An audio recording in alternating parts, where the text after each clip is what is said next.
In this video, I'm going to show you how to stuff the Western Mountaineering Antelope sleeping bag into the Sea to Summit bag. It's the medium size, and I'm going to explain the process that I do to stuff this bag into the Sea to Summit bag, as well as answer the question at the end doing a time test of does it matter if you leave the bag zipped up or should you leave the bag unzipped? I've got my opinions on that, and I'm going to share that at the end of the video. Thank you to my subscriber and viewer Bill Cole for the idea for this video about how to stuff your sleeping bag into the Sea to Summit compression bag, and the critical question of should you do this unzipped or the bag zipped up. So let's get right down to it. So I'm going to pull this out of the standard holding sack here, Western Mountaineering, and we're going to stuff the sleeping bag, this Western Mountaineering Antelope sleeping bag, into this Sea to Summit bag. Links below to all the products that I talk about, the Western Mountaineering and all this stuff in this description. So let's get to it. Let me start my watch here, and we're off. All right. So the key to stuffing a Western Mountaineering sleeping bag into a Sea to Summit dry bag or a compression sack is start with the foot box first. Do not start with the sleeping bag with the head first, because what will happen is the foot box will get all stuffed up and it will fill full of air, and it is extremely difficult to compress. Now, this sleeping bag is the microfiber, which makes it a little bit easier to stuff than the Gore Windstop. The Gore Windstop bag, it is critical that you make sure and put the foot box first, because the Gore Windstop is substantially more difficult to stuff into the sleeping bag, making it harder. Now, which also makes the bag a little bit bulkier. That said, the Gore Windstop definitely has some advantage over the microfiber and the water repellency and all that goodness. So we're gonna stuff all this down here. All right. The clock is still ticking because I have not tossed the bag into the air yet. So what I do is I use my chest, squash this thing down, punch it a couple times so I don't pinch the fabric in the rolls, and then air this out, roll this up, click it snapped closed, and if you can ever get this untangled, which is always a mess.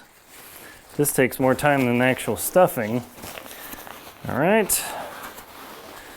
Of course, I could have loosened the straps a little bit, but that's okay. And compress, compress, compress. I won't go too crazy here, but just to show you what kind of process and how long it takes to do this. So when you're in the field, knowing when it's cold and it's 0 degrees that this bag is rated for, or 5 degrees, you know that it takes about twice as long to do this activity. Time. Okay, 2 minutes, 9 seconds. There you go.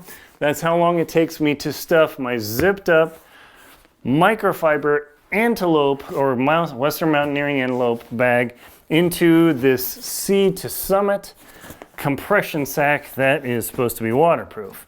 Now I will time to see how long it takes me to get this bag out.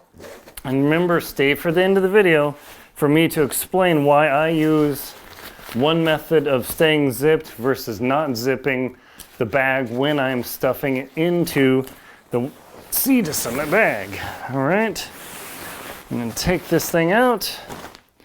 All right, so it takes about 20 seconds to take this out. So if you take it out, fluff it up, so it's like a good simulation. All right. Okay, so now I'm going to unzip the sleeping bag completely. So you can see I'm going to unzip it right here. There you go, the bag is fully unzipped. And now I'm going to stuff the bag into this sack again, starting the clock now. All right, here we go. So now I'm going to begin stuffing the sleeping bag into the Sea to Summit bag. And I'm going to begin squashing it down here. It shouldn't take too long. I mean, I've already squashed it, so there's probably a good 10% time for me to take a little bit off the top, because once I squash this bag, okay, so see what's happening here. All right. Okay. Foofing out just a little bit. Having a little bit more struggle stuffing the bag in to the compression sack, and I'll explain why that is in a moment. Okay, not bad, not bad. Okay, so far we're at 51 seconds. So really, it's a little bit tougher to squash this thing. What's up with that? Stay tuned and you'll find out. All right, squash it here. Compress it down, give it a couple rolls. Click it shut. All right. Yeah. Now I'm excited about stuffing a sleeping bag, and why is that? Because I'm not just a person on YouTube that keeps you, or I guess Rumble and wherever else this video is. Okay, compress it down, and compress it down. Okay. Okay, and time. Interesting, 1:40. And now that I've shown you stuffing the sleeping bag, zipped versus unzipped, and the time, the 15 seconds or so that it saved me stuffing the bag unzipped, I'm now going to explain why I believe stuffing your bag zipped up in your bag or the compression sack is really important. First, I'm going to demonstrate me pulling the bag out when it's unzipped, and I'm going to show you what happens to me when that occurs. First, when I'm pulling the bag out, everything is just fine, but as I begin expanding the bag, all of a sudden it becomes this huge 5 foot wide, 150 centimeters or whatever it might be, huge space that I've unzipped the bag, and I've got this massive space here that in a small tent, when I'm camping, backpacking, climbing, or whatever, it's kind of an operation. And when I'm with another climber, so I've got 2 people in the tent, I've got this huge sleeping bag all spread out. So even though it may have, aired out a tiny bit as I was stuffing it in, the sleeping bag in the compression sack will not air out. So there's no value in the, hey, it should dry out more, because when it's in the stuff sack, no bueno. So just for me, when I'm pulling the bag out of the compression sack, it all of a sudden becomes this huge mess that I've got to deal with. The second point, very interesting, is that when you are stuffing this bag, this point in the sleeping bag where the 2 zippers come together is delicate, even though it's got double, triple sewing and whatever in there. If you pull on it too hard, I guarantee you will rupture this little joint right here. That would be a real bummer. So that is the second point. The next point is this. When I make my water at night, when I'm melting snow and ice and all that, I need to put all that material into my sleeping bag to keep it warm. Now, I'm trying to zip up my sleeping bag and I'm filling around here. And you can see, it's not working very well. Even though those are the best zippers there are, getting this bag started when it's fully unzipped is a minor pain. There we go. Oops, I missed. Now, even though these YKK zippers are the best, check out the reviews, getting this all set up in the dark, in the cold, with a headlamp, with your gloves on, making sure that the zipper matches and the cloth matches. There we go.